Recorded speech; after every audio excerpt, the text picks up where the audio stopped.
देशातील सर्वात मोठी बैलगाडा शर्यत हेलिकॉप्टर बैजा आणि ब्रेकफेल बैलजोडीने जिंकली। हेलिकॉप्टर बैजा आणि ब्रेकफेल बैलजोडी ठरली फॉर्च्युनरची मानकरी। श्रीनाथ केसरीचा पटकावला बहुमान। बैलगाडा शर्यतीच्या इतिहासातला सगळ्यात मोठं मैदान सांगलीच्या बोरगाव येथे पार पडलं।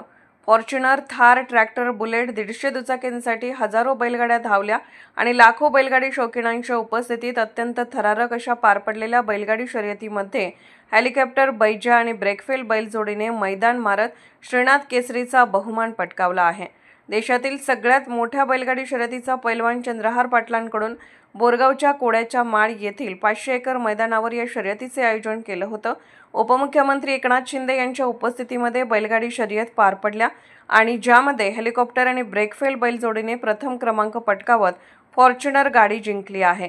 तर या बैलगाडी शर्यतीतील विजेत्यांचा बक्षीस वितरण सोहळा हा मुंबई मंत्रालयासमोर पडणार असल्याचं चंद्रहार पाटलांकडून सांगत या पुढच्या बैलगाडी शर्यतीसाठी BMW गाडी असणार असल्याचे जाहीर केले आहे।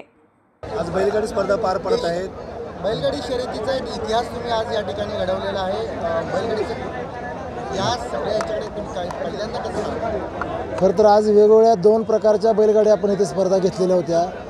त्यात एक 3 फेऱ्याचं मैदान ते आता चालू आहे आणि जे आरत परत म्हणजे त्यामध्ये एकदा गाडी सुटली की जवळजवळ 6 ते 7 किलोमीटर जाऊन त्यांनी पळून यायचं असेल त्यातला पहिला नंबर निघतो त्याला आपण विजेता घोषित करतो।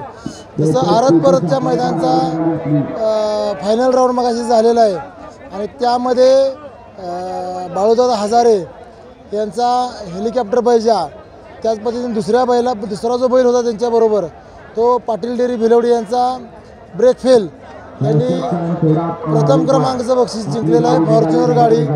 तसंच 2 नंबरला थार, 3 नंबरला ट्रॅक्टर, 4 नंबरला ट्रॅक्टर आणि 5 नंबरला ट्रॅक्टर अशा अनुक्रमे बक्षिसं होती। पण प्रामुख्याने फॉर्च्युनर ही हेलिकॉप्टर बैजा आणि ब्रेकफेलने जिंकलेली आहे।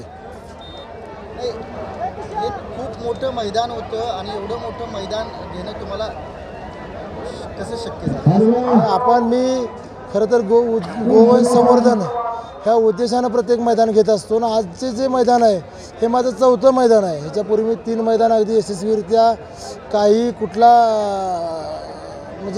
कुठलाही दंगा कुठला घोटाळा न होऊन देता म्हणजे कुठलीही पार्सलिटी न होऊन देता यशस्वीरित्या मैदान ही 3 पहिली पूर्वी केलेली आहेत। मला वाटतं पहिल्या मैदानाला 2 थार ठेवलेल्या होत्या, दुसऱ्या मैदानाला 1 ट्रॅक्टर होता आणि तिसऱ्या मैदानाला परत थार ठेवली होती।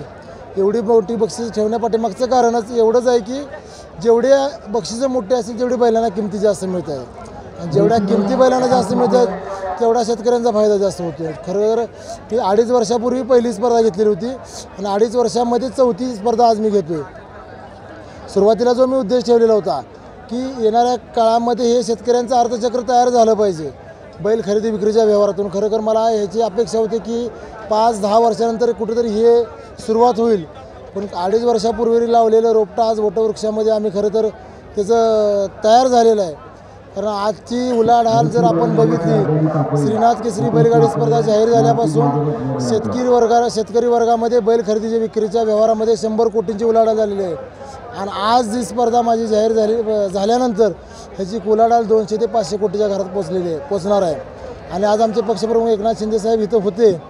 आम्ही शिवसेना बैलगाडी संघटनेच्या वतीनं येणाऱ्या काळामध्ये ज्या पद्धतीनं IPL भरवलं जातं, ज्या पद्धतीनं प्रो लीग कबड्डी खो खोचं भरवले जातात, येणाऱ्या काही दिवसामध्ये शिवसेना पक्ष हा बैलगाडीचं प्रो लीग भरवणार आहे। म्हणजे खरोखर शेतकऱ्यांना अजून चांगले दिवस येणार आहेत येणाऱ्या काळामध्ये आणि पुढच्या वर्षीची स्पर्धा ही BMWची असेल असं आमच्या पक्षप्रमुखांकडे मी मागणी केलेली आहे। ते खरोखर आमचे पक्षप्रमुख हे शेतकऱ्यांशी जोडले गेलेले आहेत त्यामुळे ती मागणी माझी मान्य होईल। बक्षीस वितरण कशा पद्धतीने असणार? बक्षीस समारंभ आज खरं तर आज ह्या फायनलला वेळ होईल 10 वाजतील किंवा 11 वाजतील दुसऱ्या फॉर्च्युनरच्या निकालाला आणि येणाऱ्यात मी मगाशी ही भाषणामध्ये ही सुद्धा मागणी केलेली आहे की शेतकऱ्याचा सन्मान हा मंत्रालयाच्या पुढे झाला पाहिजे। शासनाच्या दरबारामध्ये शेतकऱ्याचा फॉर्च्युनर देऊन सन्मान झाला पाहिजे। तीही मागणी साहेबांनी मान्य केलेली आहे आणि उद्या किंवा परवा दिवशी आपल्याला ती तारीख मिळेल।